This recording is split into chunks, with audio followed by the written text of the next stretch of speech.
आज से लगभग 5000 वर्ष पहले द्वापर युग के बाद जब कलयुग की शुरुआत हुई, तब त्रिदेव सहित सभी देवताओं ने पृथ्वी से दूरी बना ली, क्योंकि यह युग देवी देवताओं के आगमन से बिल्कुल परे था।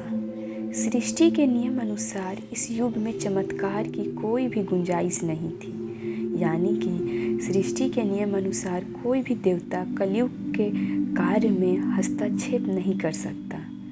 जब तक कलयुग का शासन इस धरती पर है, तब तक कली को यह बिल्कुल भी पसंद नहीं कि कोई भी देवी देवता उसके कार्य में बाधा बने, क्योंकि कली असुर होने के साथ साथ एक युग भी है, तो इसीलिए सभी देवता विवश थे।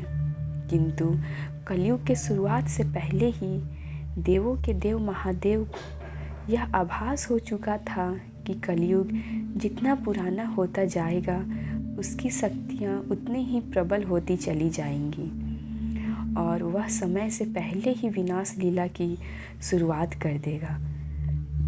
इसीलिए महादेव ने कलयुग का संतुलन बनाए रखने के लिए पृथ्वी से जाते जाते महाबली हनुमान जी को यह कार्य सौंप दिया।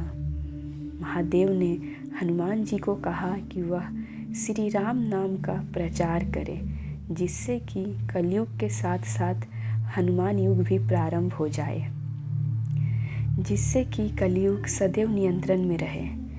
इसके बाद हनुमान जी धरती में आकर अलग अलग वेशभूषा में श्री राम नाम के प्रचार करने लगे।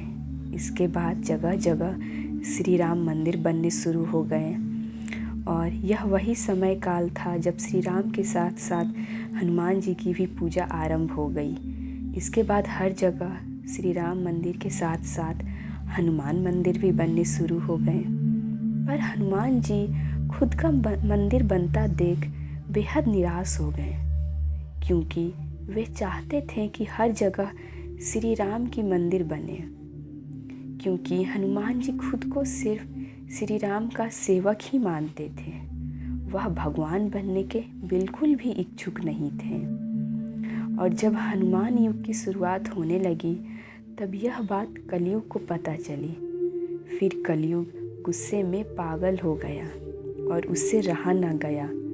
फिर उसने हर बार मंदिरों और मंदिरों के आसपास रहने वाले लोगों में पाप फैलाने की तमाम कोशिश की, पर वह हर बार नाकाम होता गया। फिर उसे पहली बार हनुमान जी की ताकत का एहसास हुआ। कली समझ गया कि किसी भी मंदिर या मंदिर के आसपास उसकी माया का कोई असर नहीं होने वाला है।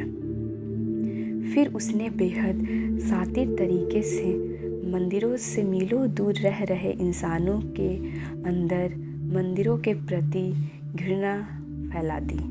फिर कलयुग की माया में फंसकर लोग मंदिरों के प्रति काफ़ी हिंसक हो गए। फिर लोग मंदिरों को तोड़ने के साथ साथ साधु संतों को भी दंडित करने लगे। इंसान एक दूसरे के दुश्मन बनने लगे। उस वक्त हनुमान जी श्री राम के ध्यान में लीन थे, लेकिन जब उन्हें कलयुग के इस दुस्साहस का आभास हुआ, तो हनुमान जी काफ़ी क्रोधित हो उठे और कली यानी कि कलयुग की तलाश में निकल पड़े। उन्होंने आकाश पाताल जंगल हर जगह कलयुग को ढूंढा। फिर इतने खोज के बाद आखिरकार दोनों आमने सामने आ ही गए। हनुमान जी को सामने देख कलयुग घबरा गया। फिर उसने अपने शक्तियों से हनुमान जी पर अंधाधुंध प्रहार करना शुरू कर दिया, लेकिन कलयुग के शक्तियों का हनुमान जी पर कोई असर ना हुआ।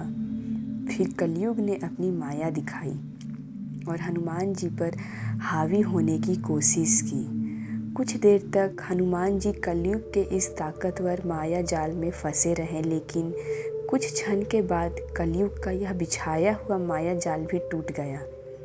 फिर हनुमान जी ने श्री राम का नाम लेते हुए कलयुग को वहीं धूल चटा दी और कलयुग को युद्ध में हराया, लेकिन कलयुग को समाप्त नहीं कर पाए, क्योंकि कलयुग सिर्फ एक दैत्य नहीं बल्कि एक युग भी है, जिसे समय से पहले समाप्त नहीं किया जा सकता।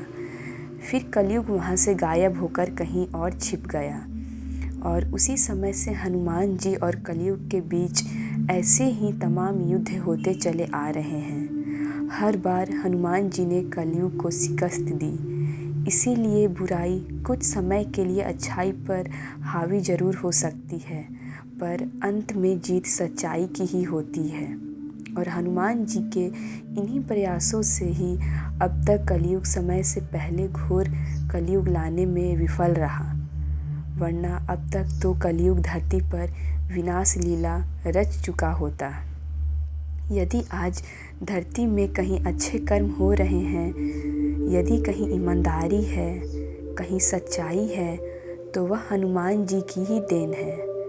और इसीलिए हनुमान जी को कलयुग का देवता भी कहा जाता है, क्योंकि इस कलयुग में एक हनुमान जी ही हैं जो सच्चे लोगों को सहारा है।